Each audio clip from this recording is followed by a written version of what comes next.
கப்பலா Malaysia போக ரெடியா? அப்போ ஸ்னேகாலயா சில்க்ஸ்ல மார்ச் 8 முதல் 31 வரை உங்களுக்கு விருப்பமான சாரியை பர்ச்சேஸ் பண்ணி விமன்ஸ் டே ஸ்லோகன் கான்டெஸ்ட்ல பார்ட்டிசிபேட் பண்ணி வின் பண்ணுங்க. Snehalaya first, Malaysia next.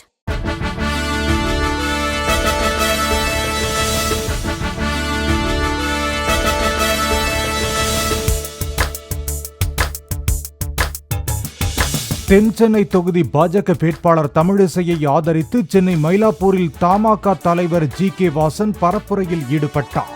அப்போது நல்லவர்களுக்கு போடாத ஓட்டு குப்பை தொட்டியில் போட்ட வாக்குக்கு சமம் என்று ஜி.கே. வாசன் கூறினார். வாக்காளர்களுக்கு மருந்து போடக்கூடாது. இப்பெல்லாம் நம்ம வாக்காளர்களுக்கு மறதி ஜாஸ்தியா இருக்கு. கடைசி 48 மணி நேரத்துல ரொம்ப மருந்து போயிடுது. அந்த அழுத்தமெல்லாம் இருக்கக்கூடாது. நல்லவர்களுக்கு வாக்களிக்க வேண்டும். உங்களுடைய வாக்கு உங்களுடைய உரிமை.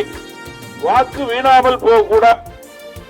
நல்லவர்களுக்கு நீங்கள் வாக்களிக்க தவறினால் உங்கள் வாக்கு குப்பை தொட்டியிலே போகின்றதற்கு சமம் என்பதை நீங்கள் மனதிலே வைத்துக் கொண்டு நல்லவர்களை அடையாளம் கண்டு கொண்டு அவர்களுக்கு அங்கீகாரம் கொடுப்பதுதான் இன்றைய நாட்டினுடைய தேவை.